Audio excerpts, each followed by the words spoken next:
नमस्कार दोस्तों, मैं सुनील छैला बिहारी आपको प्रणाम करता हूं और आपको गणतंत्र दिवस व सरस्वती पूजा की ढेरों ढेरों शुभकामनाएं। दोस्तों, ये बड़ा इस बार बहुत ही शुभ घड़ी है या बिरले ही ऐसा होता है कि जब सरस्वती पूजा और गणतंत्र दिवस एक दिन, यानी कि दो दो त्योहार कह लीजिए, दो दो महोत्सव कह लीजिए, एक दिन। तो बहुत खुशकिस्मती है हमारी कि इस बार हम लोग दो दो त्यौहार एक दिन मना रहे हैं। सरस्वती माँ की वंदना करेंगे, सरस्वती पूजा करेंगे और अच्छे से माता को मनाएंगे, क्योंकि बिहार में ऐसी मान्यता है कि माँ शारदे जो है विद्या की देवी हैं।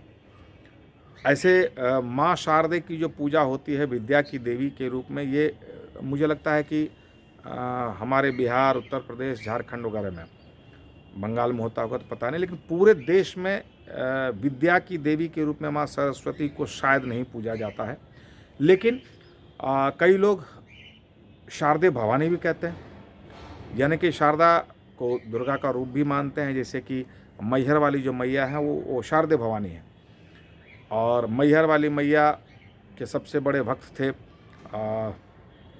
आल्हा उदल, जो कहते हैं कि आज भी दरवाज़ा बंद होता है और जब खोला जाता है तो वहाँ सबसे पहला एक फूल चढ़ा हुआ होता है जो आल्हा के द्वारा चढ़ाया जाता है, ऐसी मान्यता है। और माँ शारदे के बहुत बड़े भक्त थे ये शहनाई वादक बिस्मिल्लाह खान साहब माँ शारदे को पूजते थे। वो शारदे जो मैहर में जो है वो शारदा भवानी है, लेकिन हाथ में उनके भी वीणा है। तो कई लोग पूरे देश में अलग अलग तरीके से मनाते हैं, यानी कि माँ शारदे विद्या की देवी के रूप में भी लोग मानते हैं माँ शारदे को, और कई लोग शारदे भवानी को माँ दुर्गा का भी रूप मानते हैं। तो चलिए, माँ दुर्गा को, माँ शारदे को प्रणाम। और आप लोग बहुत अच्छे से सरस्वती पूजा मनाइए, चाहे जिस रूप में मनाइए, माँ दुर्गा के रूप में मानिए, चाहे सरस्वती यानी कि विद्या की देवी के रूप में मानिए, मनाइए। और गणतंत्र दिवस को भी हम लोग सौहार्दपूर्ण वातावरण में मनाएंगे। और गणतंत्र दिवस के रूप में या गणतंत्र दिवस के दिन हम लोगों को एक प्रतिज्ञा करनी चाहिए, एक संकल्प लेना चाहिए कि हम लोग कानून का और संविधान का पालन करेंगे। दोस्तों, हमारे देश में लोग संविधान को नहीं पढ़ते हैं, कानून के बारे में ज़्यादा लोगों को जानकारी नहीं होती है, और तब तक हम संविधान के बारे में बात नहीं करते। या तो राजनेता बात करते हैं संविधान के बारे में, और तब तक हम बात नहीं करते हैं जब तक हम राजनीति में नहीं जाते हैं। लेकिन संविधान का पालन होना चाहिए, जो संविधान सम्मत बातें हों वही होनी चाहिए। कई बार हम लोग अधिक लाड़ प्यार में या अधिक पैसे के गुमान में, पैसे के घमंड में, कई बड़े लोगों के जो बाल बच्चे होते हैं वो इन चीज़ों का पालन नहीं करते हैं, और इस वजह से कई बार बहुत सारी परेशानियां आ जाती हैं। जैसे नाम मैं नहीं लेना चाहता था, लेकिन नाम लेकर बताऊंगा तो आपको शायद ज़्यादा समझ में आएगी बात।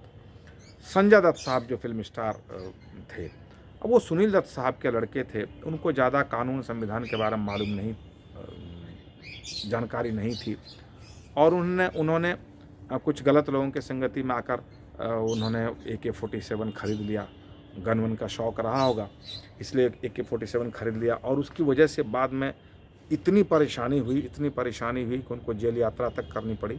और अगर जेल शायद नहीं जाते तो बहुत बड़े स्टार होते, ऐसे भी बड़े स्टार हैं वो, लेकिन जेल नहीं जाते तो शायद और भी बड़े स्टार होते।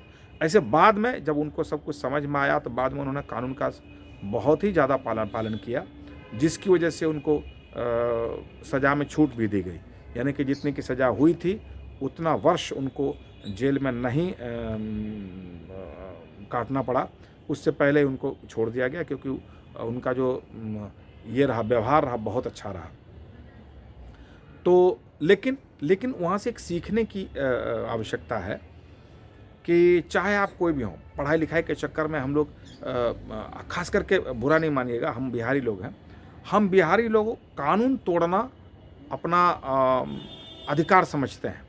अक्सर लोगों को बोलेंगे "ए, पुलिस वाला आया, हम तो मोटरसाइकिल उधर घुसेड़ दिए, हम पुलिस वाले क्या तुम उनको जानते नहीं हो, पहचानते नहीं हो"।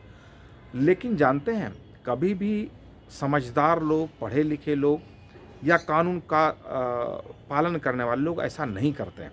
ऐसे तो दूसरे देशों में ऐसी कोई सुविधा नहीं मिलती है। आप सेलिब्रिटी हों, आप नेता हों, आप कोई भी हों, आपको कानून का पालन करना ही पड़ेगा। लेकिन हमारे देश में, और ख़ास करके हम लोग बिहार यूपी के लोग हैं, तो हम लोग तो बस अपने बाप दादा के नाम पे, अगर हमारे पिताजी पुलिस में हैं या चाचा जी हैं या फलाने हैं, एमएलए हैं, विधायक हैं, तो हम कानून तोड़ना अपना जन्म सिद्ध अधिकार समझते हैं। लेकिन मैं आज ये कहना चाहूँगा कि एक ही दिन अगर गणतंत्र दिवस भी है और सरस्वती पूजा भी है, तो हम लोग संविधान का और कानून का पालन करें, क्योंकि गणतंत्र दिवस का मतलब यही होता है। तो आइए, वीडियो को ज़्यादा लंबा नहीं करेंगे। बहुत बहुत शुभकामनाएं आपको, और सेफ सरस्वती पूजा मनाइएगा और सेफ गणतंत्र दिवस मनाइएगा। अपना ख्याल रखिएगा, और हमसे कहने में कुछ गलती हुई होगी तो अपना भाई समझकर, अपना बच्चा समझकर ज़रूर माफ़ कर दीजिएगा। बहुत बहुत धन्यवाद आपको, बहुत बहुत धन्यवाद।